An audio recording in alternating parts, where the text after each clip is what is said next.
de você se conectar a um pequeno grupo e fazer parte também dessa campanha do mês da família. Hoje nós vamos para a mensagem 3 desse mês da família. Hoje o tema é o mesmo da mensagem 1, só que vai ser uma continuação, né? Sinais de alerta que prenunciam o fim da família.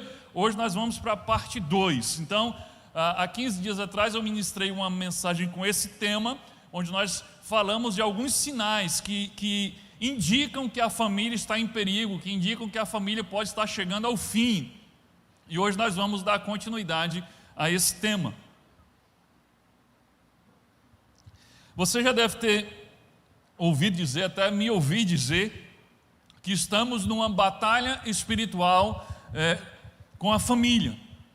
Mas pensando bem sobre isso, eu cheguei à conclusão de que em muitas famílias isso não é a realidade. Muitas famílias não estão vivendo uma batalha espiritual, porque batalha espiritual ela é configurada por dois lados lutando entre si, ou um lado atacando, outro defendendo, os dois atacando, mas batalha se entende por dois lados lutando entre si, em busca de defender ou de conquistar alguma coisa, sejam duas nações, dois exércitos ou mesmo duas pessoas. Batalha é isso, mas essa é a realidade de algumas famílias, mas eu diria que não é a realidade da maioria das famílias. O que nós estamos vendo na maioria das famílias não é uma batalha, mas sim um extermínio. É completamente diferente. Muitas famílias não estão numa batalha, eles estão vivendo o verdadeiro extermínio da família. De um lado temos o diabo atacando de diversas formas, de forma intencional, de forma estratégica, de forma constante, usando todo tipo de ferramenta, de ideologia, de princípios mundanos, de valores caídos, atacando a família de dia e de noite. E do outro lado nós temos uma família anestesiada, parada, inconsciente, desarmada, que acham que a família está chegando ao final, que acham que a família está sendo destruída por acaso, às vezes destruída pelas próprias membros da família, e não entende que existe uma força maior espiritual lutando para destruir a sua casa, o seu casamento e a sua família.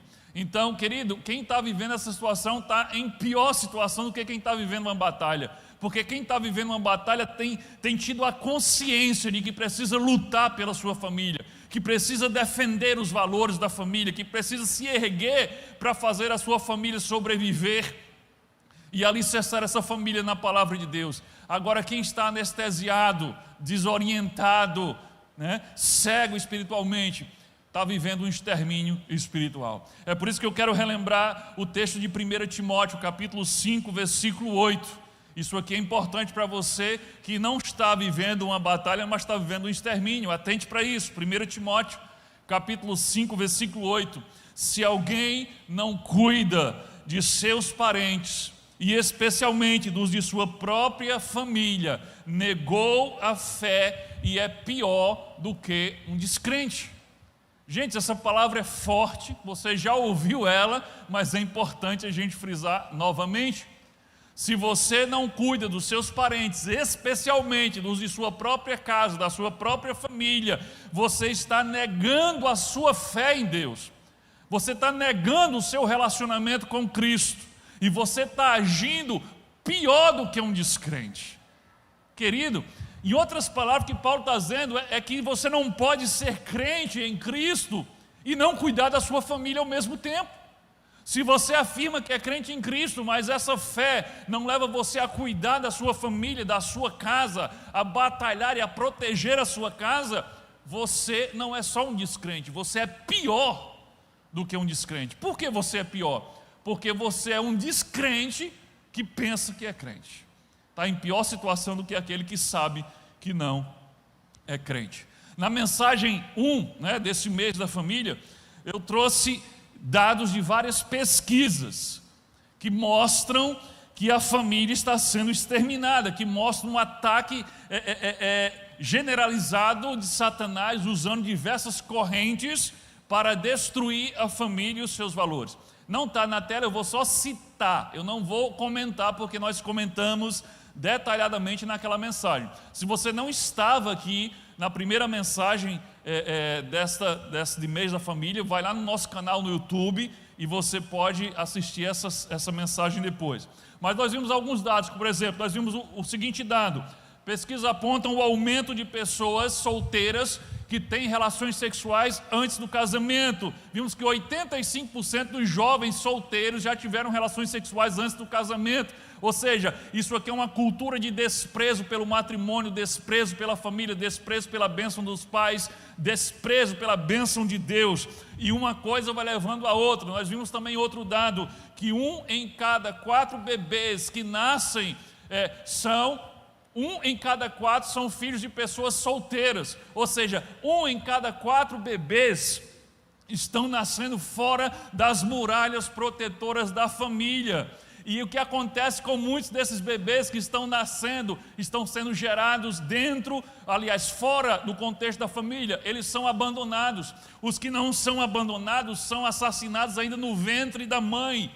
Olha só, a maioria de 1,5 milhão de abortos que são realizados por ano no mundo, a maioria são realizados por pessoas solteiras. Ou seja, as pessoas começam a ter relações sexuais antes do casamento, elas acabam engravidando e elas acabam assassinando seus filhos através do aborto.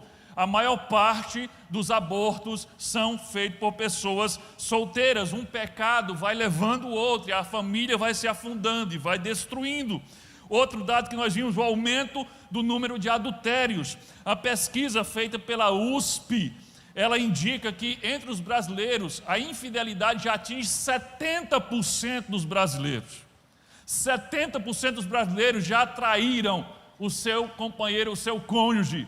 Ou seja, isso é um mal que está entre nós, em todos os lugares. E por que há tanta infidelidade? Porque não tem como você ter uma vida promíscua no tempo da juventude, uma vida promíscua no tempo de solteiro, relacionar-se de forma sexual com vários parceiros e casar e tornar-se fiel. Isso é muito complicado. Você continua sendo promíscuo. Então, ou você vai ser uma pessoa que vai lutar demais para ser fiel, ou você vai acabar seguindo o seu estilo de vida promíscuo do tempo de solteiro. Isso é maldição que o diabo tem colocado nas famílias, e as famílias começam a ser destruídas não depois que são do altar, mas muito antes do altar. As famílias estão sendo destruídas desde a adolescência. As pessoas estão sendo preparadas para fracassarem, e dentro da igreja existem pessoas apoiando esse tipo de atitude. Às vezes dentro da igreja tem pais de dentro da igreja que apoiam que o seu filho ou sua filha solteira durma com o namorado em casa ou com a namorada em casa. É melhor em casa do que em outro canto. Que conversa é essa? Que coisa é essa? Como é que você deixa o diabo entrar na sua casa dessa forma? O diabo está destruindo as famílias a partir daí. É a partir daí. Por isso que eu digo que tem famílias que estão sendo exterminadas. É como um F-5 voando sobre uma vila de camponeses à noite, dormindo e soltando bombas. Isso não é batalha. O diabo está dentro da sua casa, destruindo a sua família, destruindo a próxima geração da sua família. E você usando argumentos mundanos. É melhor aqui do que no outro canto. Um pecado puxa o outro. Aumento de adultérios. Outro dado, aumento de divórcios. Nós vimos que em 2019, queridos, no Brasil, aconteceram mais de 380 mil divórcios. Mais de 380 mil famílias chegaram ao fim oficialmente. Eu estou falando de divórcio. Famílias que chegaram ao fim e foi registrado no cartório. Agora você imagina que para cada divórcio, oficial, quantos divórcios, quantas separações informais não existem? Então, se os dados formais dizem que foi 380 mil famílias que chegaram ao fim, 380 mil casamentos que chegaram ao fim, você pode ter certeza que os números reais aí de famílias que se quebraram, se destruíram através do divórcio em 2019, passou de 1 milhão de famílias no nosso país que chegaram ao fim por meio do divórcio. Então, esses foram alguns dados que nós vimos na mensagem 1. Eu estou apenas relembrando, que indicam que a família está sofrendo ataque e em muitos casos está sendo exterminada. Hoje eu quero trazer mais alguns dados. É como se fosse uma continuação disso aqui, apenas para nos alertar Ainda como parte da introdução, olha esse dado aqui: aumento no número de filhos que presenciam o fim do casamento dos pais. Isso aqui é uma consequência do outro dado: aumentou o adultério, aumentou divórcio, aumenta o número de filhos que presenciam, que passam pelo trauma de presenciar o fim do casamento ou da união dos seus pais. Queridos, nós temos uma verdadeira geração de órfãos de pais vivos. Eles vivem sem os pais, mas os pais ainda vivem. Esses filhos, eles crescem sem um referencial de família no qual eles possam usar como exemplo para constituir a própria família deles. Eles vivem numa família desfacelada, numa família destruída. Esses filhos, eles crescem, na maioria das vezes, sem um referencial masculino dentro de casa, porque na maioria do divórcio, quem vai embora é o pai. Na maioria dos casos, a guarda fica com a mãe. Então, esses filhos que estão presenciando o fim do casamento dos seus pais, eles crescem sem um referencial masculino. Querido, você não imagina o estrago emocional que isso causa. Um menino ou uma menina crescer sem um referencial masculino, isso afeta diretamente a saúde emocional e a formação do caráter dos filhos. Qual é o efeito do divórcio? Qual é o efeito da separação na vida dos filhos? Eu vou mostrar para vocês alguns dados de pesquisas que vão mostrar como isso é assustador. Como divórcio não é apenas um problema dos adultos. Isso aqui é um problema de papai e mamãe, meu filho. Não tem nada a ver com você, não. Vamos ver. Olha só. Primeiro, crianças que vivem com pais separados têm maior probabilidade de repetência ou expulsão da escola por comportamento inadequado. Os índices ficam em torno de 75%. Ou seja, cerca de 75% dos filhos que são frutos de casamentos destruídos, eles tendem a ter comportamento inadequado na escola que causam repetência ou expulsão. Segundo dado, crianças que crescem em famílias desfeitas têm menos possibilidades de concluir o ensino médio. Eles desistem dos estudos antes de concluir o ensino médio. Justamente porque ficam sendo expulsos, ficam repetindo, não conseguem progredir e acabam desistindo.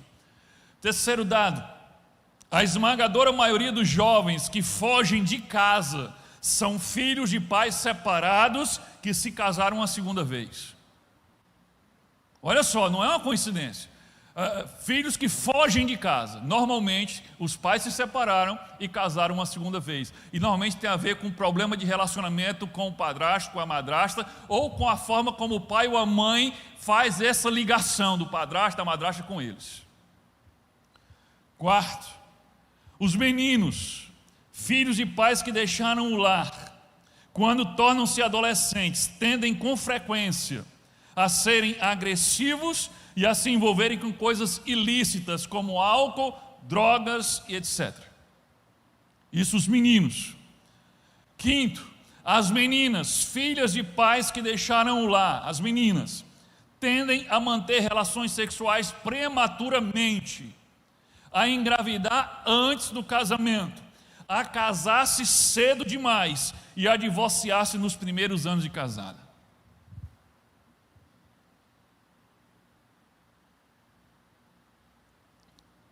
A menina que cresce num lar sem um pai, sem a figura do pai, ela cresce num lar onde ela não teve a experiência de um homem que a ame, que a diga que a ame, que diga que ela é linda, que diga que ela é importante, que faça ela se sentir segura. E ela cresce e rapidamente ela vai procurar, inconscientemente, ela vai procurar um homem que diga isso a ela na rua. Por isso que rapidamente ela se envolve sexualmente com qualquer um. Qualquer um que chega com conversa mole, leva. E aí elas tendem a se envolver sexualmente muito cedo, tendem a engravidar cedo, tendem a casar cedo e tendem a separar cedo também, porque é tudo feito errado. Querido, você pensa que divórcio é problema só de adulto? Não é. Divórcio é o problema da família. Os filhos são quem mais sofrem com o divórcio. E olha que eles não têm nada a ver com isso. Eles não pediram para vocês casarem, eles não pediram para vocês separarem, mas são eles que passam o maior perrengue na hora da separação. Isso aqui é só para você ter uma ideia de alguns números que mostram que a família está sendo atacada, está sendo exterminada em todas as gerações. Como eu perguntei na mensagem 1, vamos perguntar hoje de novo: como é que o divórcio então acontece? Como é que o fim do casamento acontece? Como é que duas pessoas que se apaixonaram loucamente um dia, que foram muitas vezes capazes de enfrentar tudo e todos, foram capazes de enfrentar o mundo para ficarem juntos, muitas vezes passaram por cima de pai, de mãe, de amigos, de todo mundo para ficarem juntos, que se sentiam incompletos longe um do outro? Como é que duas pessoas que se amavam assim, de repente não se suportam mais, de repente estão se odiando? Como é que isso aconteceu? Como é que a indiferença, o desprezo, a raiva puderam substituir tão rápido aquele amor tão louco que vocês sentiam pelo outro? Como eu já falei, na verdade o processo do fim do casamento não começou quando um dos cônjuges pediu o divórcio.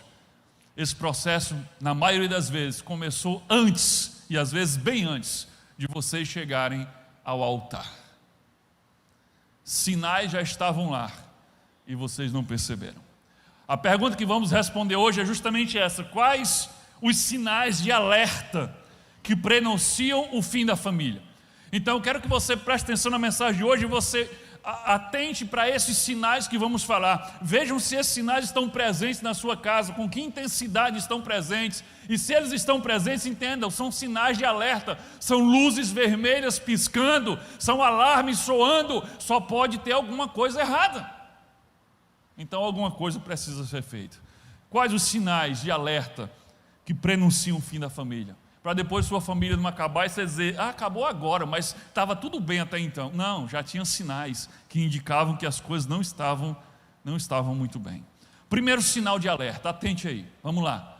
Primeiro sinal de alerta de que sua família pode estar em perigo: perda da transparência. É o primeiro sinal de alerta, perda da transparência.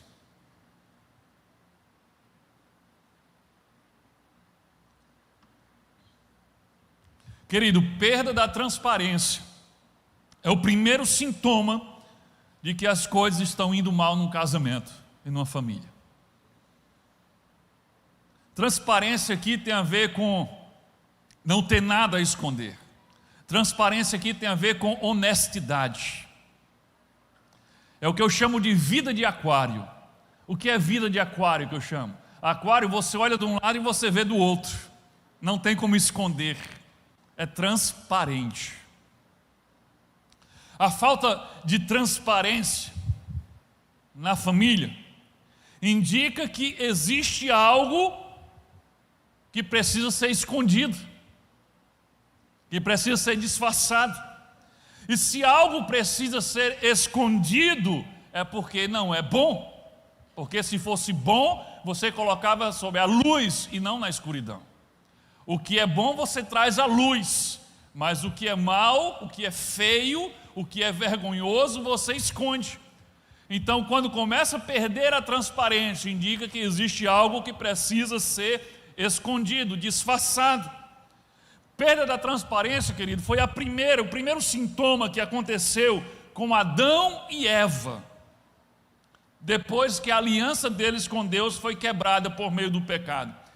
Preste atenção, olha como era a vida de Adão e Eva antes do pecado entrar na família. Gênesis capítulo 2, versículo 25. Ora, um e o outro, o homem e sua mulher, estavam nus e não se envergonhavam. Aqui é literal. Aqui eles eram completamente transparentes um com o outro. Aqui literalmente eles não tinham absolutamente nada para esconder nem para se envergonhar um do outro. Eles estavam literalmente despidos um na frente do outro, não tinha nada para esconder um do outro e não tinham do que se envergonhar. Mas quando a aliança deles com Deus é quebrada e o pecado entra na história daquele casal, a transparência é a primeira coisa a ir embora. A transparência é a primeira coisa a ir embora. Gênesis capítulo 3, versículo 7. Abriram-se, aqui depois que eles cometem o pecado, eles comem do fruto proibido. Abriram-se então os olhos de ambos, e percebendo que estavam nus, coseram ou costuraram folhas de figueira e fizeram cintas, roupas para si. Quando o pecado entra, a primeira coisa que acontece com eles percebem que estão nus, eles sentem vergonha um do outro, e eles sentem a necessidade de esconder-se um do outro, e também de se esconder de Deus. Observe, eles se cobriram com folhas, com roupas de folhas, eles se cobriram para se esconder um do outro, não foi para se esconder de Deus, mas eles foram para trás dos arbustos para se esconder de Deus. Eles estavam escondendo-se um do outro e escondendo-se de Deus. Agora eles tinham do que se envergonhar. O pecado entrou, a transparência saiu. Querido, é sempre assim. O pecado entra, a transparência sai. O pecado entra, a transparência vai embora. No contexto da aliança de um casamento, no contexto da aliança de família, não há espaço para segredos, não há espaço para coisas escondidas, não há espaço para escuridão. Tudo tem que estar na luz, tudo tem que estar na transparência. Olha o que diz 1 João capítulo 1, versículo 7. Porém, se vivermos na luz, como Deus está na luz, então estamos unidos uns com os outros, e o sangue de Jesus, o seu Filho, nos limpa de todo o pecado. Olha o que João está dizendo, que nós como filhos de Deus temos que viver na luz, nós temos que viver as claras, nós temos que viver a transparência, e na luz é onde nós conseguimos ter comunhão uns com os outros. Querido, o que João está dizendo é que você não pode ter comunhão com uma pessoa que anda nas trevas. Você não pode ter comunhão com uma pessoa que não é transparente, que não anda na luz. Você não pode ter comunhão com uma pessoa que esconde quem ela é, esconde o que ela pensa, esconde o que ela sente, esconde onde ela vai. Você não tem como ter comunhão com ela porque você está vivendo com um personagem, não com quem ela é de verdade, porque ela vive na escuridão e não na luz. Mas quando você vive na luz, ou seja, você é quem você de fato é, os seus pensamentos podem vir à tona, os seus desejos são revelados, as suas emoções são muito claras, e quem vive com você sabe quem você é, por isso tem comunhão com você. Tem que viver na luz. Você não pode ter comunhão com quem vive se escondendo. Não, tem que andar na luz. Se você conversar com qualquer terapeuta familiar, qualquer pessoa que trabalha aconselhando casais, você vai ver que a primeira coisa que acontece quando o pecado, por exemplo, do adultério começa a rondar um casal, a primeira coisa que acontece é aparecer segredos, é aparecer o que esconder. Primeiro sintoma de que o pecado está rondando um casamento, ou rondando uma família, começa a aparecer segredos, coisas para esconder. Começa pelo telefone. O telefone que não tinha senha, passa a ter senha. O telefone que tinha uma senha que todo mundo sabia, agora tem uma senha que ninguém sabe. O telefone que antes ficava jogado em cima da mesa, no sofá, em todo lugar, agora não sai do bolso, até quando vai para o banheiro leva o telefone. O e-mail que antes era uma senha simples, 1, 2, 3, 4, agora só Jesus pode desvendar aquela senha, meu amigo. Ninguém tem mais acesso ao e-mail, ninguém sabe mais agora, não tem acesso à fatura do cartão de crédito. É cheio de segredos agora. Se o pecado não chegou, mas está batendo na porta, a transparência já está saindo, a transparência já está indo embora. Queridos, muito, muito cuidado. Se vocês vivem escondendo do seu cônjuge diversas coisas, como por exemplo, a senha do banco. Eita, agora doeu, não foi? Esconde a senha do banco, a senha do e-mail, a senha do telefone, esconde quanto ganha, quanto gasta, com quem saiu, para onde foi. Isso é sinal de alerta. Casamento é lugar de transparência. Transparência. Se tem algo no seu telefone, se tem algum tipo de conversa no seu telefone, no seu e-mail, ou alguma imagem, ou alguma fotografia no seu telefone ou no seu e-mail, se tem alguma informação no extrato do seu cartão de crédito ou no extrato da sua conta bancária, que o seu cônjuge não pode saber, então essas coisas não deveriam estar na sua vida, nem no seu telefone, nem no seu e-mail, nem na sua conta bancária. Se tiver alguma coisa nesse telefone que minha esposa não pode saber, então não deveria estar na minha vida. O meu telefone ele tem que ficar à disposição. Se minha esposa quiser pegar, ela pode pegar à vontade. Ela não vai encontrar nada aqui que ela não possa ver. Assim também é o telefone dela, o e-mail, computador. Querido, se você não pratica transparência na sua casa, você está fazendo um curso para destruir sua família. Então comece a praticar transparência. Vida de Aquário. Ambos estavam nus e não tinham do que se envergonhar. Completamente despidos e não tinham segredos um com o outro. É assim que tem que funcionar o casamento, é assim que tem que funcionar a família. O primeiro sinal de alerta é esse: perda da transparência. Cultive a transparência na sua família. Eu escutei um amém? Amém. Olha. Segundo sinal de alerta: a ausência da unidade. A ausência de unidade. É incrível, gente, é incrível como as pessoas se casam e não têm unidade. Casamento é mais do que viverem unidos. Olha que unidos já é muito bom. Tem muita gente que não consegue nem viver unidos. Casamento é mais do que viver unidos. Casamento é viver uma unidade. Unidade é mais do que viver uma união. Unidade, você quer saber a diferença de união para unidade?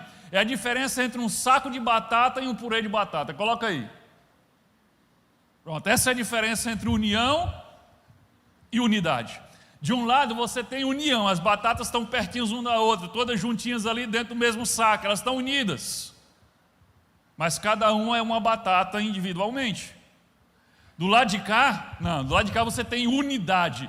Batatas foram cortadas, cozidas, amassadas, misturadas e foram feitos com elas um purê. Agora tenta separar aquelas batatas ali. Tenta separar as batatas do purê para elas voltarem a ser cada uma batata individualmente. Não vai funcionar. Não vai funcionar. Sabe por quê? Porque isso é unidade. É quando mais de um se junta para se tornar uma unidade. E o desafio que está posto diante de um casal que decide casar-se e constituir família, não é apenas, gente, morar juntos.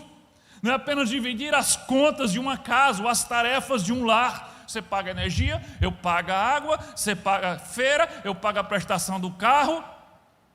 Gente, isso é coisa de amigos que vão dividir um aluguel para fazer universidade numa cidade diferente. Tem gente que o casamento é isso. O seu casamento é isso. Vocês são dois colegas universitários dividindo as despesas. A Bíblia diz claramente que casamento é unir-se de tal forma, o homem e a mulher unir-se de tal forma que se torna uma só pessoa. Deixará o homem pai e mãe, unir-se-á a sua mulher e os dois serão uma só carne. Jesus cita isso lá em Mateus 19, versículo 6. Olha só, Mateus 19, 6. Assim não são mais dois. Ele está falando sobre casamento, está dizendo assim. Ou seja, quando casam, não são mais dois, mas uma só carne. Portanto, o que Deus ajuntou, não separe o homem. Tem gente que acha que Jesus está dando um conselho, dizendo assim, ó, aquilo que Deus juntou, ó, não separe não. Ó, não vá separar o que Deus juntou. Não é isso que Jesus está falando. Jesus está falando aqui de uma impossibilidade. Aquilo que Deus ajuntou, não separe o homem. Não pode separar. Sabe por quê? Porque a união do casamento é mais do que uma união, é uma unidade. É como o purê de batata. Vai separar o purê de batata? Pega 2 batatas, transforma elas num purê, depois se arrepende e diz: eu quero minhas batatas de volta. Aí você vai separar as batatas. Vai, separa as batatas.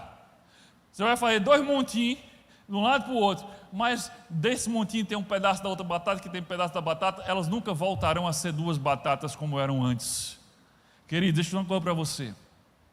Quando você casa, quando você faz a aliança do casamento, que é a aliança de uma só carne, você nunca mais vai voltar a ser como você era antes de casar. Você nunca mais vai voltar a ser uma pessoa como você era antes. Nem o seu estado civil no documento volta a ser o que era antes. Você sabe disso, né? Depois que você casa, só tem 2 opções no seu estado civil. Ou você vai ser divorciado, ou você vai ser viúvo. Mas solteiro você não volta mais. Nem o estado civil volta. Você não volta, você vai levar para sempre na sua vida marcas de uma só carne que não funcionou. E a pessoa com quem você casou vai levar para o resto da vida essas marcas também. Porque não é uma união de brincadeira, não são 2 amigos dividindo o aluguel. Casamento é uma aliança espiritual. É tornar-se uma só pessoa, uma só carne. Então o desafio é o que Jesus está dizendo aqui: olha, não são mais 2, esquece o individualismo. Você quer casar, querida, a primeira coisa que alguém que quer casar tem que fazer é matar o seu eu. E se você é discípulo de Jesus, você já tem que ter feito isso há muito tempo, porque Jesus disse o quê? Se queres vir após mim, negue-se a si. O que significa negar-se a si mesmo? Matar o seu eu. Então, se você é discípulo de Jesus, você já devia ter matado o seu eu há muito tempo. E para casar, você não pode ter um eu grandão, você tem que matar o seu eu. Você tem que matar o individualismo. Não são mais 2, mas agora vocês se tornam uma só carne. Quando 2 pessoas se casam, elas precisam ter mais coisas em comum do que apenas um endereço em comum ou um sobrenome em comum. Elas precisam ter tudo em comum. E o que é preciso para ter tudo em comum? É isso: matar o seu eu, morrer para o eu para que possa nascer o nós, morrer para o seu individualismo. Não é morrer para a sua individualidade. Tem diferença, sabia? Em individualidade para individualismo. Individualidade tem a ver com o jeito que Deus fez você, a sua personalidade, as suas características, os seus talentos. Isso aí é como se fosse uma digital. Você sempre vai ter essa individualidade. Você tem que matar o seu individualismo. É quando você busca sempre você em primeiro lugar. Mata o seu individualismo. O problema é que nós vivemos num mundo, numa cultura em que o eu é a coisa mais importante de todas. Que nós vivemos numa cultura em que o eu é incentivado o tempo todo. As pessoas mais admiradas são as mais egoístas, são as que mais focam na sua própria felicidade. É o meu direito, é a minha vez, é o meu conforto, é a minha opinião, é o meu carro, é a minha casa, é o meu filho, a não ser quando o filho apronta. Isso é o teu filho. Se o menino aprontar, esquece que é teu. Olha o teu filho fazendo aí. Tudo é eu, meu. Onde é que a ênfase no eu vai levar? Vai levar a relações partidas, casamentos quebrados, famílias destruídas. É muito comum, queridos, famílias onde cada um busca de forma egoísta a sua própria realização pessoal, profissional, e às vezes em áreas completamente diferentes, opostas. E eu fico pensando, como é que eles podem ser casados? Eles não têm nada a ver um com o outro, eles fazem tudo separado, eles sonham em direções completamente diferentes. Um está sonhando para lá, o outro está sonhando para lá. Eles têm alvos de vida diferentes, objetivos de vida diferentes, metas diferentes. Às vezes não só diferentes, contrários.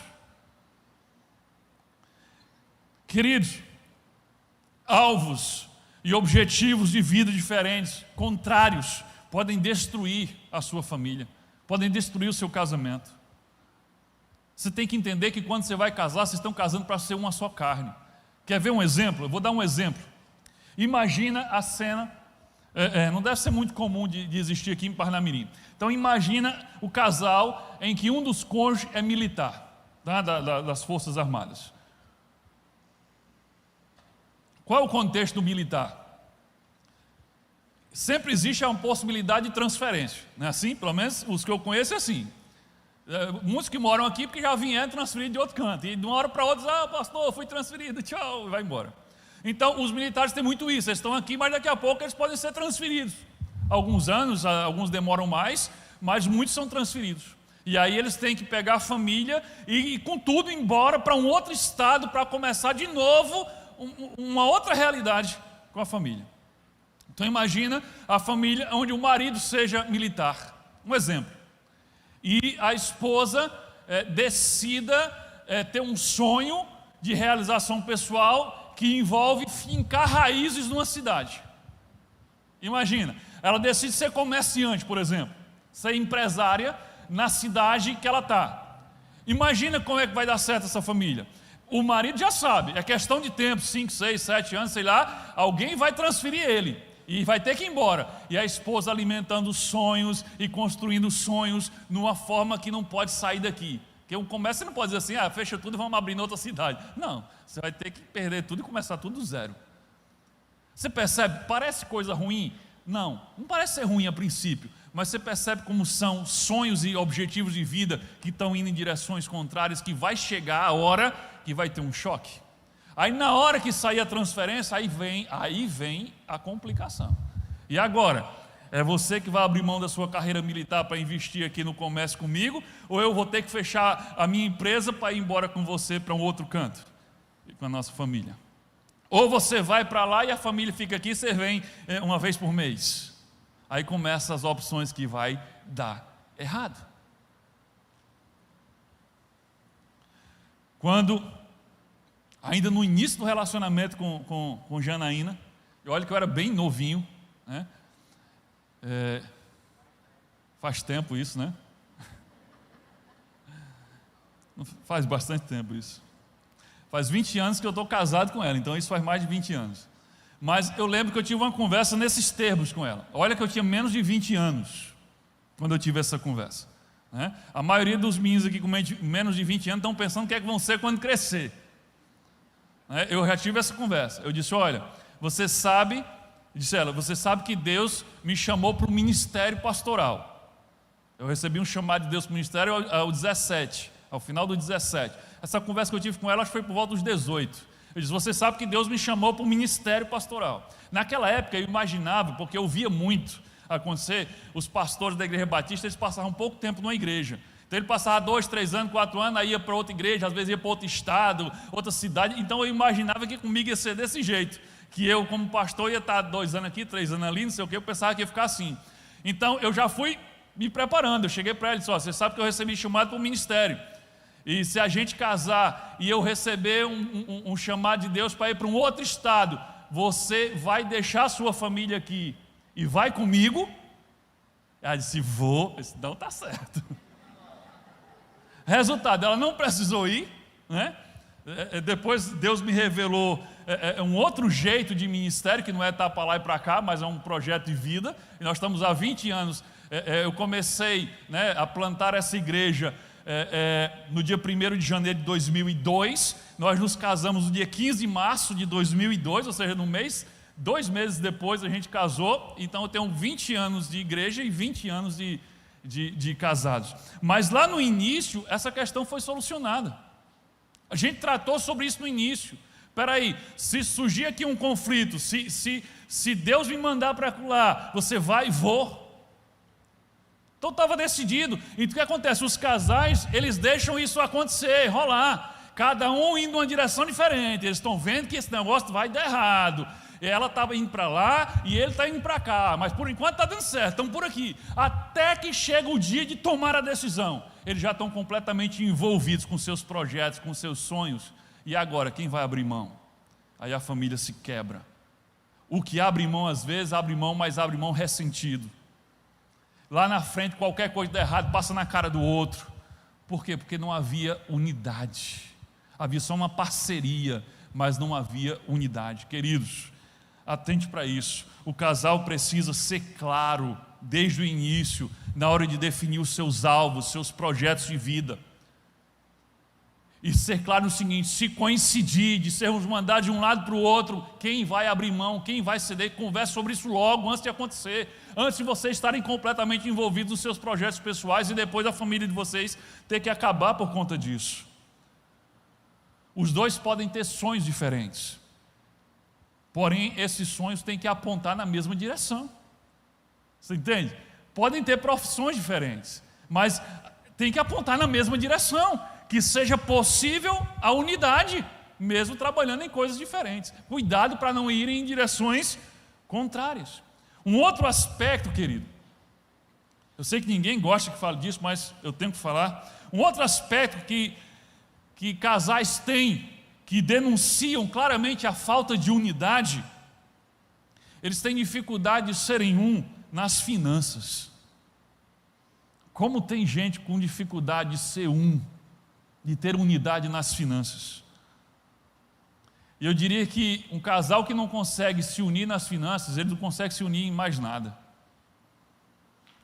Tornar-se uma só carne é morrer para o seu individualismo. Isso inclui as finanças. Ter um só salário, não é que só uma pessoa vai trabalhar, não. É que tudo que se arrecada na família torna-se uma fonte de renda. Um só salário, um só dinheiro, um só orçamento. Isso parece ser tão difícil para algumas pessoas. Eu sei que tem gente que está agora morrendo por dentro. Por que o pastor falou nisso? Para mim, um fator que deixa claro a não existência de uma só carne é a filosofia dentro do casamento cada um tem o seu dinheiro. Esse dinheiro é meu. Vamos comprar tal coisa? Não concordo não, mas eu vou comprar com o meu dinheiro. Pronto. Não são uma só carne. Tem gente fazendo com o cônjuge o que costuma fazer com Deus.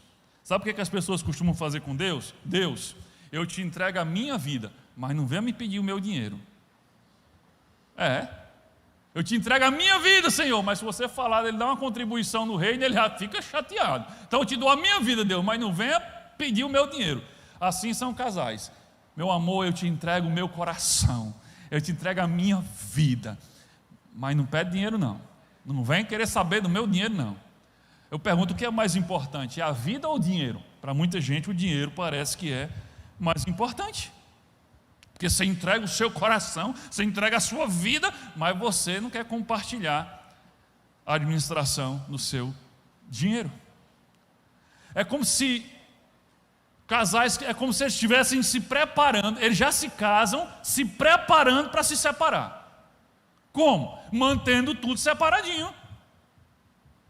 Gente, olha, me desculpe se tem alguém assim, mas eu acho um absurdo quando alguém vai casar e fica querendo casar com aquele regime lá de separação de bens. Mas é porque eu tenho muita coisa e a gente vai entrar no... Meu amigo, então não case. As pessoas perderam a dimensão do que é casamento.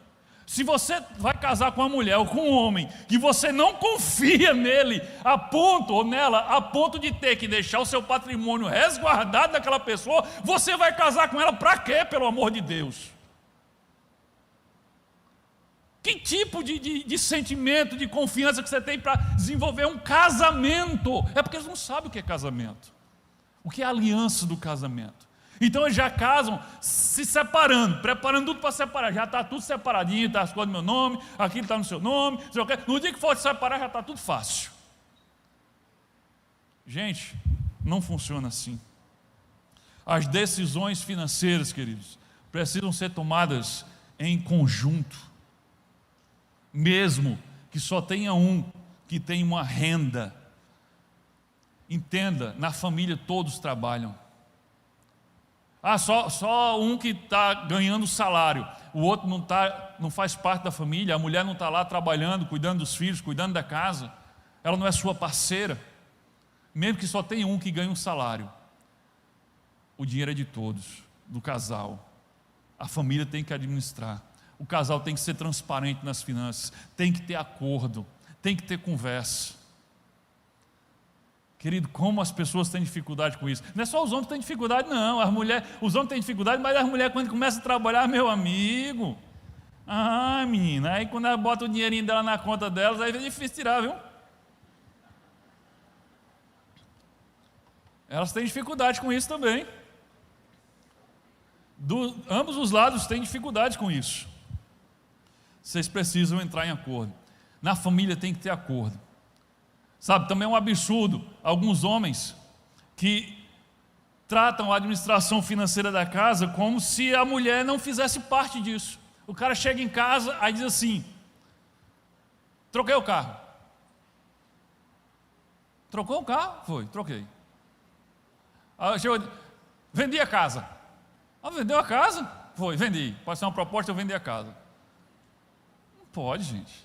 Se os homens matam na saída. Não pode. Pode. Você tem que conversar com a sua esposa, você tem que conversar com o seu marido. Vocês têm que chegar num acordo, vocês são uma só carne. Respeito é você dar voz à sua esposa, de ouvir o que ela tem a dizer, qual a opinião dela. Quando não tem acordo, deixa o assunto sobre a mesa. Calma, não vamos fazer isso agora não. Deixa eu convencer você primeiro, pelo menos, né?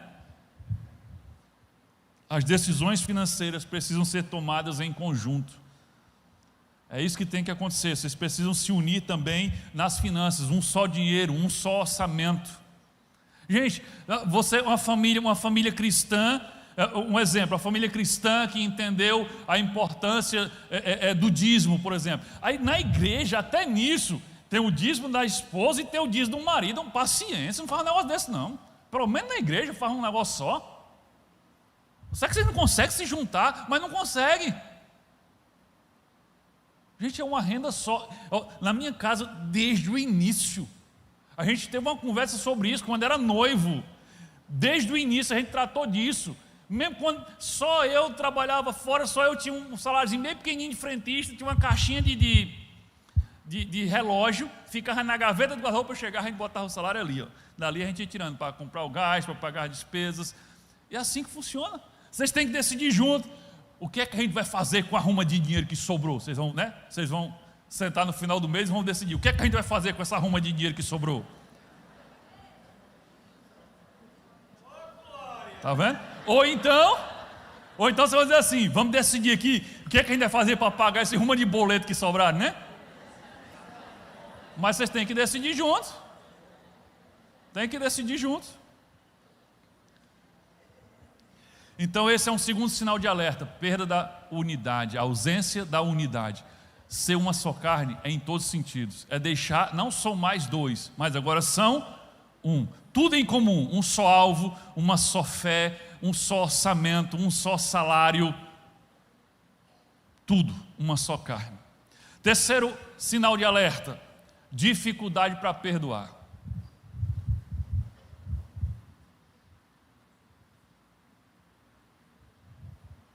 Dificuldade para perdoar. Querido, uma boa família é o resultado da união de excelentes perdoadores. Se você vê uma família dando certo, se você vê uma família unida, não é porque eles são perfeitos e não brigam não. É porque eles são capazes de perdoar um ao outro. Todo casamento bem sucedido é o resultado da união entre dois perdoadores. Nenhum relacionamento positivo e duradouro existe sem a prática do perdão. Colossenses capítulo 3, versículo 13. Suportai-vos uns aos outros, perdoai-vos mutuamente, caso alguém tenha motivo de queixa contra o outro. Assim como o Senhor vos perdoou, perdoai vós também. Aqui ele está falando para todos: perdoai o seu irmão. Agora eu fico pensando, se a Bíblia diz que eu, como servo de Deus, tenho que perdoar o meu irmão em Cristo, imagine a irmã em Cristo que eu escolhi para casar com ela. Por quê? Me responda por quê. Em muitas famílias, em muitos casamentos, é mais fácil você liberar perdão por de fora do que para o seu marido ou para a sua esposa. Fica observando você no seu trabalho. Fica observando você no seu trabalho. Lá no seu trabalho, você tem um chateamento lá com alguém do seu trabalho, aconteceu uma coisa lá que não deu certo, e você queria de um jeito, queria do outro, talvez você se aborreceu ali, você chega no outro dia, normalmente você já está falando com a pessoa de novo. No outro dia, você, não, vamos para lá. Mais tarde apareceu um serviço, não, fulano, vamos lá. Você consegue passar por cima daquilo e falar com uma pessoa, você está com cara feia. Mas em casa, meu amigo, tem qualquer arengazinha, é uma semana de bico. Diga a sua mãe não sei o que, não sei o que. Diga a seu pai não sei o que, não sei o que. Que conversa é essa? Não vai dizer tu mesmo? Está mandando recado. Mas você prestou atenção nisso? Em casa, se eu estou chateado... Mas no trabalho eu estou sorrindo para todo mundo. Por que que em casa a gente não se esforça como a gente se esforça fora? Por que que as pessoas que a gente mais ama são quem menos recebe o nosso esforço de ficar bem depois de uma discordância? Por que que em casa tem que haver uma punição severa depois de cada erro? Por quê? E fora a gente não é tão assim. Gente, você vai destruir sua família. Se a cada erro cometido, um tribunal é instituído, uma punição tem que ser dada. É como assim, é injusto, assim, simplesmente ficar bem, é injusto mesmo. Perdão não é uma questão de justiça. Querido, perdão é uma questão de graça. Graça. Do jeito que você recebe de Deus, de graça. Imagina Deus de cara feia para tu cada vez que tu errasse. Tu nunca ia ver Deus com um cara bonito. Olha o que diz Mateus 18, 21, 22. Então Pedro aproximou-se de Jesus e perguntou: Senhor, quantas vezes deverei perdoar o meu irmão quando ele pecar contra mim? Até 7 vezes? Respondeu Jesus. Eu lhe digo, não até 7, mas até 70 vezes 7. E Jesus não estava fazendo uma conta matemática. Jesus aqui ele usou uma amplificação. Ele usou aqui uma coisa assim exagerada para dizer assim, não somente 7, 70 vezes 7. O que Jesus está dizendo assim, ó, não tem limite, é sem limite, é quantas vezes forem necessárias. Perdoar sem limites, é o que Jesus está dizendo aqui. Querido, o perdão para o cristão não é uma opção, é uma obrigação, é um mandamento. E se tem uma coisa que você precisa para que o seu casamento e sua família dê certo, querido, é perdão. Olha, se tem uma coisa que você precisa para seu casamento dar certo, é perdão. Eu costumo dizer sempre na cerimônia de casamento, sabe por quê? Porque lá em Romanos 3,23, não está na tela não, mas em Romanos 3,23 diz que todos somos pecadores. Então pode ter certeza, você casou com um pecador, ou com uma pecadora, e você é um pecador e uma pecadora. E 2 pecadores, quanto mais tempo passam juntos, mais eles se arranham. 2 pecadores, mais tempo juntos, aumenta a probabilidade de um ferir o outro. Porque é isso que pecador faz muito bem, é ferir um ao outro. É por isso que as pessoas que a gente mais magoa, as pessoas que a gente mais fere, são justamente os da nossa família. Por quê? É com eles que a gente passa a maior parte do tempo. Então é por isso que a gente precisa de perdão, mais do que qualquer outra coisa dentro da família. Perdão. Porque nós somos pecadores e nós ferimos uns aos outros. Querido, deixa eu dizer para você, se você não desenvolver o hábito, presta atenção, é o hábito de perdoar, a sua família vai ser destruída, o seu casamento vai virar um inferno, se você não exercer o hábito, se você não transformar o perdão num hábito. Querido, o perdão tem que ser tão praticado, que ele começa a ser um hábito. Uma coisa só se torna um hábito depois que você pratica muitas vezes. Por que é tão difícil para você perdoar? Eu vou te dizer por que é difícil para você perdoar. Porque você não tem costume de perdoar. Essa é a verdade. Quem tem o costume de perdoar, cria o hábito de perdoar. Você perdoa, sabe, já vai no automático. Já não vai mais guardar mágoa. Tornar o perdão um hábito. Quem é verdadeiramente discípulo de Jesus, querido, sempre escolhe perdoar. O que é que o perdão não faz? Tem gente que confunde muito a questão do perdão. Tem gente que complica o perdão porque não entende o que é perdão. O que é que perdão não faz? Por exemplo, o perdão ele não vai remover automaticamente todas as consequências dos erros que você cometeu. Ah, me perdoe, perdoou, pronto. Então todas as consequências foram embora? Não. As consequências terrenas continuam. Muitas vezes você recebeu perdão, mas você vai ter que fazer reparos. Você vai ter que fazer restituições. Você tem que ter consciência disso. Não é só me perdoe, perdoei, e aí eu não vou fazer reparo. Você tem que ter consciência disso.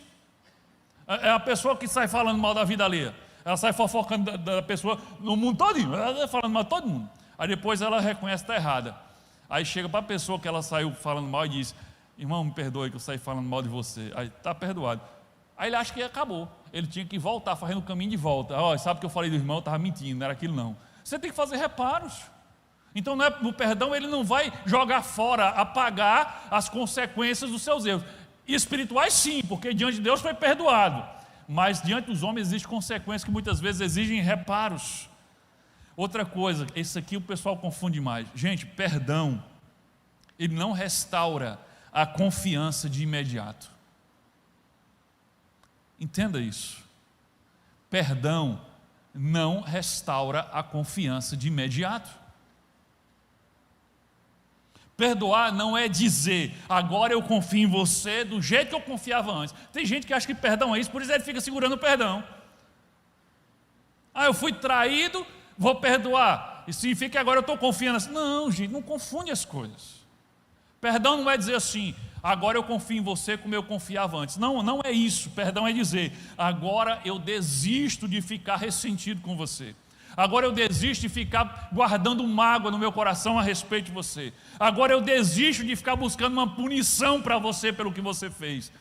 Agora eu entrego você a Deus e limpo o meu coração de toda amargura em relação ao que você fez. Agora eu não vou mais permitir que os seus erros do passado continuem me ferindo no presente. Isso é perdão. Isso é perdão. Mas muita gente tem dificuldade com perdão porque acha que perdoar significa voltar a confiar imediatamente. Não. O perdão por si só, ele não restaura a confiança. Mas sem perdão, a confiança não pode ser restaurada. Você entendeu isso? Só o perdão não restaura a confiança. Mas sem o perdão, não há possibilidade da confiança ser restaurada. O perdão é você dar ao outro também a chance de reconquistar a confiança, tá certo? Então imagine que alguém é traído, que o cônjuge é traído. A parte infiel, ou seja, a parte que traiu, demonstra arrependimento e pede perdão. Então o cônjuge traído decide perdoar. Isso não significa que ele passará a confiar novamente naquele que traiu do dia para a noite. Então agora eu estou seguro que essa pessoa não vai mais me trair amanhã? Não, não significa isso. Aquele que traiu vai precisar falar a verdade e agir na verdade durante muito tempo, até que a confiança seja restabelecida. E olha, confiança para ser conquistada demora, para ser perdida é num segundo, e para ser reconquistada ela demora mais ainda. Então você tem que ter paciência. Você tem que ter paciência. Uma coisa que eu falo muito para casais em aconselhamento é isso. Às vezes a pessoa foi lá e cometeu uma falta grave, um adultério, por exemplo. Ela chega, pede perdão, o outro diz, tá, ok, eu te perdoo. No outro dia ela já está exigindo, no outro dia está exigindo, você não confia em mim não, você não me perdoou. Que conversa é essa, mulher? Baixa a bola. Baixa a bola, você aprontou, meu amigo, você pulou a cerca. Aí quer que a pessoa confie em você agora do dia para a noite? Ela está te dando a chance de você reconquistar a confiança. Você vai ter que andar dentro da linha, direitinho, muito tempo, com transparência, até que a outra pessoa vai se sentir seguro novamente em confiar em você. Ninguém tem a obrigação de voltar a confiar num traidor sem que ele prove que voltou a merecer confiança. Você tem a obrigação de perdoar, mas você não tem a obrigação de voltar a confiar em alguém sem que ele prove que merece agora a sua confiança. Existem, queridos, dois tipos de perdão. É isso que você tem que entender, dois tipos de perdão. Existe o perdão que cura e existe o perdão que reconcilia. Não confunda esses perdões. O perdão que cura e o perdão que reconcilia. O perdão que cura, ele é obrigação de todo aquele que é discípulo de Jesus. O perdão que cura, ele deve ser concedido independente de quem te ofendeu, se arrependeu, pediu perdão ou não. Atente para isso. O perdão que cura é obrigação. Você tem que conceder perdão. Independente se a pessoa que feriu você se arrependeu, pediu perdão, não tem nada a ver, você tem que perdoar. É o perdão que cura. Qual é esse perdão que cura? É aquele de você abrir mão do ressentimento. É você limpar o seu coração e entregar aquela pessoa a Deus. É você não permitir que o erro daquela pessoa faça o seu coração apodrecer. Esse perdão é obrigação. Liberar toda mágoa, todo ressentimento, todo desejo de vingança. Essa é a obrigação de todo cristão. Porque reter perdão, a gente já viu Jesus falando claramente, que vai atrapalhar o meu relacionamento com Deus. Agora, o outro perdão é o perdão que reconcilia. Esse é outro perdão, o que reconcilia. Esse perdão, ele depende do arrependimento e da mudança do ofensor. Querido, até Deus faz assim. Como é que Deus nos reconcilia em Cristo?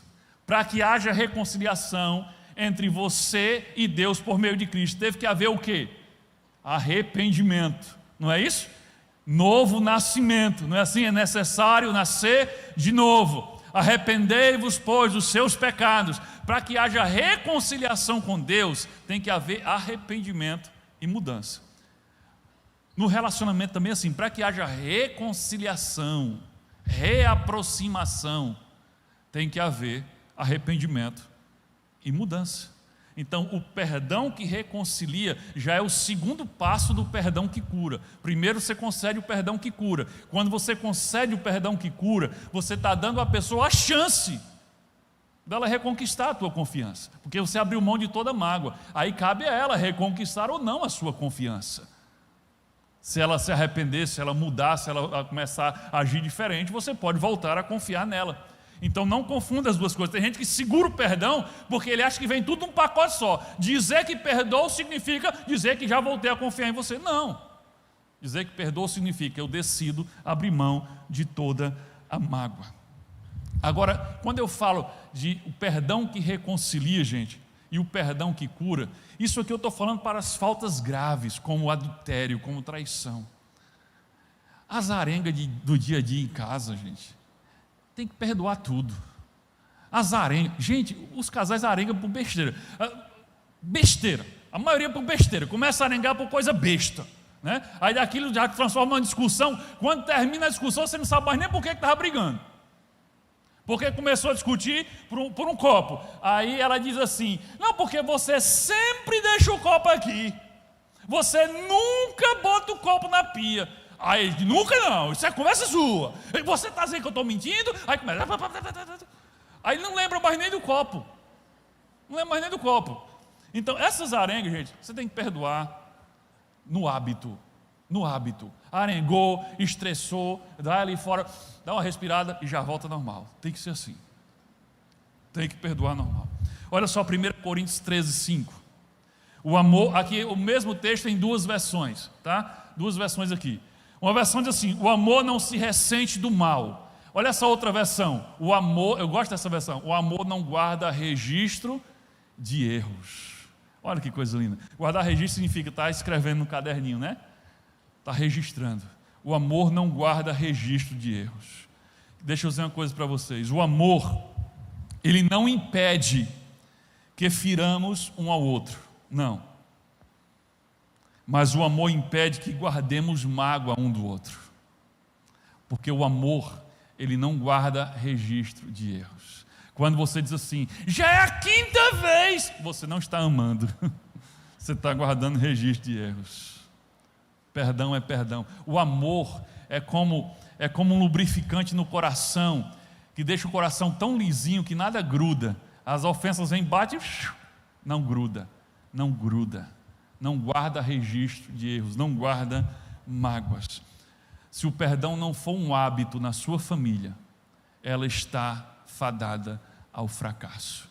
Família saudável e unida e feliz é o resultado da soma de perdoadores vivendo juntos. Não esquece isso. E o quarto e último sinal que nós vamos ver hoje. Quarto sinal de alerta é a ausência de Deus.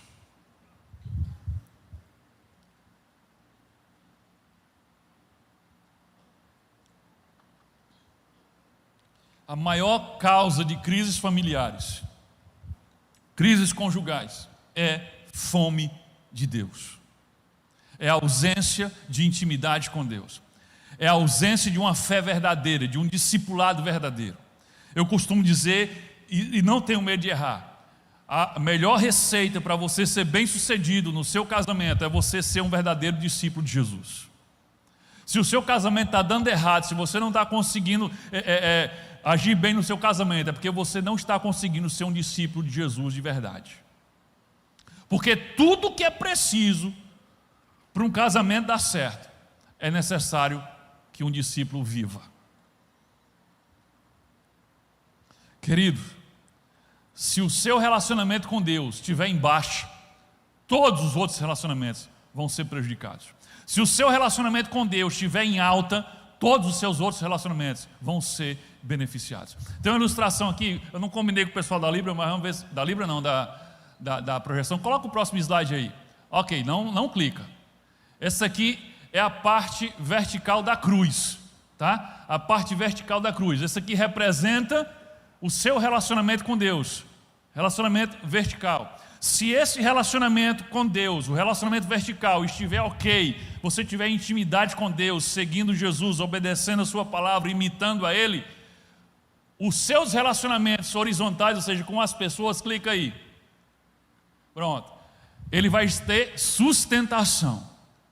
Se o seu relacionamento com Deus está bem, os seus relacionamentos com as pessoas, olha, apontando para o lado, com as pessoas vai ter sustentação. Mas o que acontece quando o seu relacionamento com Deus está mal ou não existe? Clica aí. Agora clica de novo. O que acontece com os relacionamentos? Eles caem. Não tem sustentação. Quando você estiver bem no seu relacionamento com Deus, você também vai estar bem nos relacionamentos com as pessoas que estão à sua volta. Isso envolve o seu cônjuge, os seus filhos, os seus pais. Você não pode ter paz com as pessoas se você não tem paz com Deus. Querido, relacionar-se com o cônjuge, num casamento, na união de uma só carne, é uma das coisas mais difíceis do mundo. É um dos maiores desafios do mundo, sabe por quê? Porque você pega um homem e uma mulher que já são diferentes, simplesmente por natureza eles são completamente diferentes. A cabeça do homem é diferente, muito diferente da cabeça da mulher. A forma como eles pensam é diferente, a forma como eles sentem é diferente. Gente, a forma como eles enxergam é diferente. A forma como eles escutam é diferente, tudo é diferente. Aí você pega um homem e uma mulher que foram criados em famílias diferentes, com histórias diferentes, e você bota embaixo de um telhado, de um teto, para serem uma só carne. Isso é o maior desafio da sua vida. Você vai precisar da ajuda de Deus para que isso dê certo. Com certeza você vai precisar. A razão pela qual um relacionamento saudável com Deus é a base para o sucesso no casamento e na família é que ninguém, querido, da sua família, nem o seu cônjuge, tem o potencial, o poder de satisfazer todas as suas necessidades. Nenhum ser humano pode satisfazer todas as suas necessidades. Só Deus pode fazer isso. Logo, se você não tem um relacionamento verdadeiro com Deus, se você não tem intimidade com o Pai, você vai se tornar uma pessoa incompleta, com áreas da sua vida que não foram completas. Você vai ser uma pessoa insatisfeita e incompleta. E uma pessoa insatisfeita e incompleta, ela é incapaz de desenvolver relacionamento saudável com outra pessoa. Por quê? Porque uma pessoa insatisfeita, uma pessoa incompleta, uma pessoa mal amada, ela vai sempre se sentir desprezada, ela vai estar sempre reclamando, cobrando, exigindo, criticando, pressionando. Não há nada mais complicado, querido, do que desenvolver relacionamento com pessoas que não se sentem amadas. Não há nada mais complicado do que desenvolver relacionamento com pessoas inseguras do seu próprio valor. Você já se relacionou com gente assim, com gente insegura? Ela é insegura do valor, ela acha que ela não vale nada, ela acha que você não ama, ela acha que ninguém gosta dela. Você já se relacionou com gente assim? Como é difícil, qualquer coisa que você diz, a pessoa interpreta que você está ofendendo, que você não ama, que você não gosta, que você não cuida. Ela está sempre cobrando, exigindo, pressionando.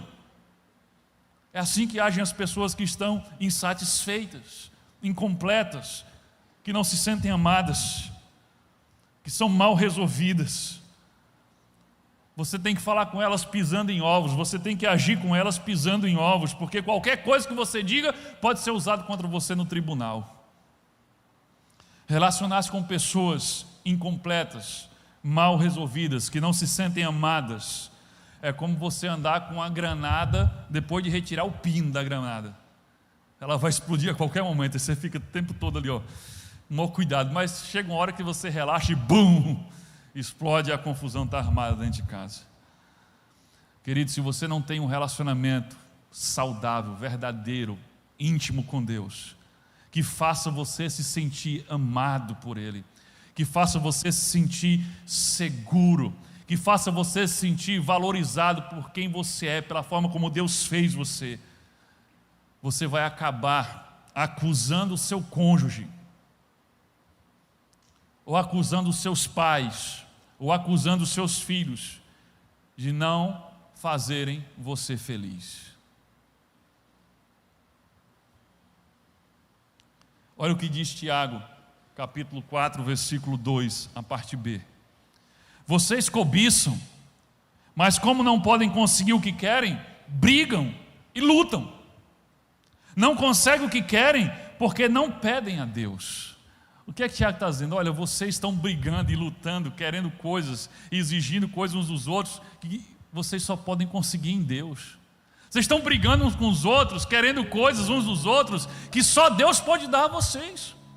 Querido, muito casamento está assim, muitos casamentos estão destruídos assim, porque os casais estão brigando, porque eles estão exigindo um do outro aquilo que só Deus pode dar, mas eles exigem porque eles não têm, porque a relação deles com Deus está fraca, às vezes é inexistente.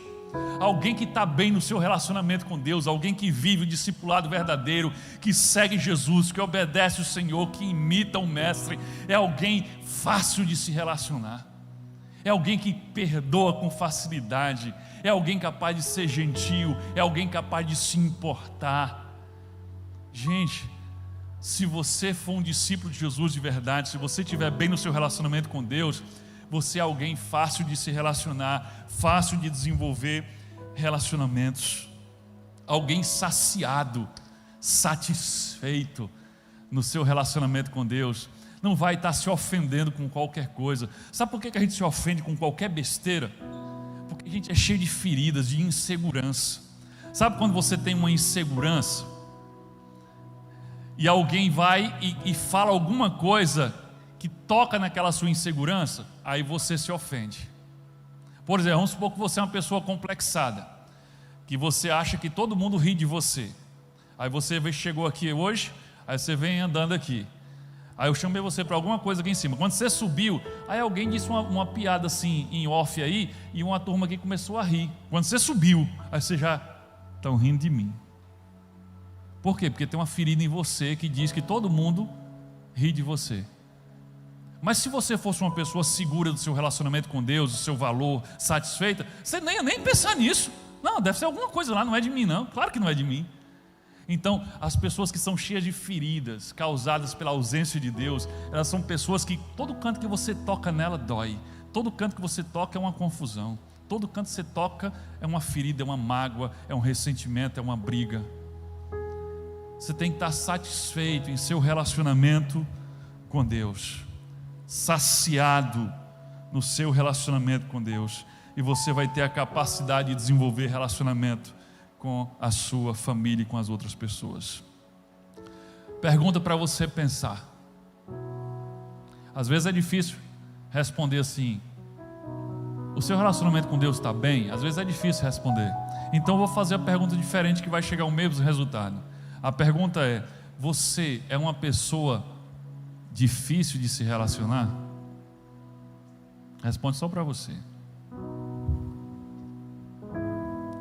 É difícil desenvolver um relacionamento duradouro, saudável com você? Se a resposta é sim, olha para o teu relacionamento com Deus, que deve ter algum problema lá. Querido, por favor, se você ainda não tem um relacionamento pessoal com Deus por meio de Jesus Cristo, não adie esse passo mais. Você precisa disso para desenvolver relacionamento com a sua família de forma saudável. Este é o fundamento para todos os outros relacionamentos. Faça isso hoje mesmo, abra seu coração para Jesus Cristo, torne-se um discípulo de Jesus, viva para segui-lo, para obedecê-lo, para imitá-lo. Quando você se tornar um discípulo verdadeiro de Jesus, a sua família vai estar muito melhor. Tentar edificar uma família sozinho, sem a ajuda de Deus, é suicídio, é fazer um curso para o fracasso. Queridos, para concluir, eu quero concluir mais ou menos como eu concluí a mensagem 1.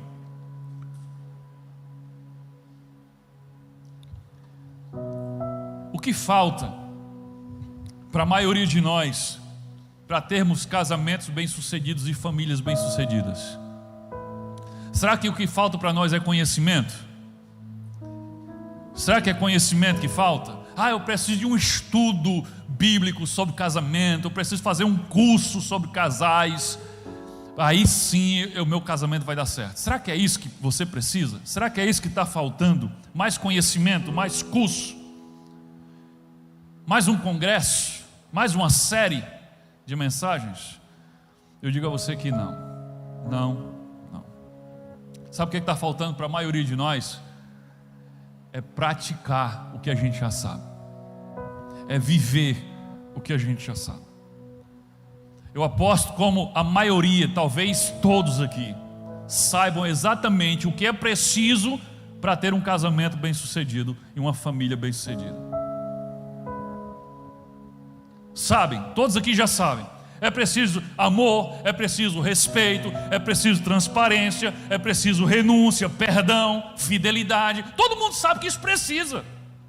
Você não sabe que tudo isso precisa? Você não sabe que a palavra de Deus diz que você tem que ter tudo isso? A pergunta é: por que então que você não começa a viver isso dentro da sua casa? É isso que eu não entendo. Se você já sabe que perdão é preciso, por que você não perdoa? Por que você está retendo perdão? Eu não consigo. Não, você não quer. Você não quer, porque se você quiser, Deus opera o perdão em você. A verdade é que nós sabemos a receita para uma família feliz. Nós só, sabe, isso é inconcebível. Imagina você fazer um bolo. Eu quero fazer um bolo delicioso. Está aqui a receita. Aqui a receita. Aí você bota a receita lá na sua cozinha lá, você prende ela aqui na parede aqui da sua cozinha, e você vai olhar para a receita e vai fazer tudo diferente. Tem cabimento isso? Tem lógica isso? Você queria a receita de um bolo delicioso, aí eu te dou a receita e você não segue a receita. Aí no final você tem um bolo ressolado, duro, ruim. Eu não sei o que aconteceu. Você sabe sim. Você escolheu não botar os ingredientes da receita no bolo. Você tem a receita para o casamento feliz. Por que você não bota os ingredientes no seu casamento? O que você está esperando? O que é que falta para começar a praticar?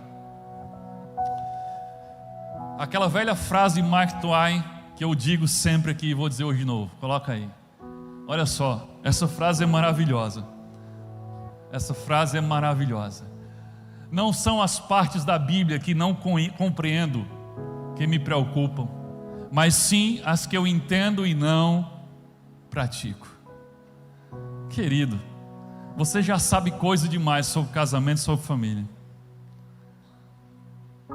Não se preocupe com o que você não sabe ainda não, porque se você praticar o que você sabe, eu aposto, sua família vai ser uma bênção. Sua família vai ser uma bênção. É só praticar. É só praticar. Nós temos que deixar de ser ouvintes e sermos praticantes. Então vamos encerrar com Jesus dizendo isso para a gente. Mateus 7, 24 e 27. Jesus diz assim, portanto, quem ouve estas minhas palavras e as pratica é como um homem prudente, sábio, que construiu a sua casa. Substitua a palavra casa por família aqui. Que construiu a sua família sobre a rocha. Caiu a chuva, transbordaram os rios, sopraram os ventos e deram contra aquela família. E ela não caiu, porque tinha seus alicerces na rocha.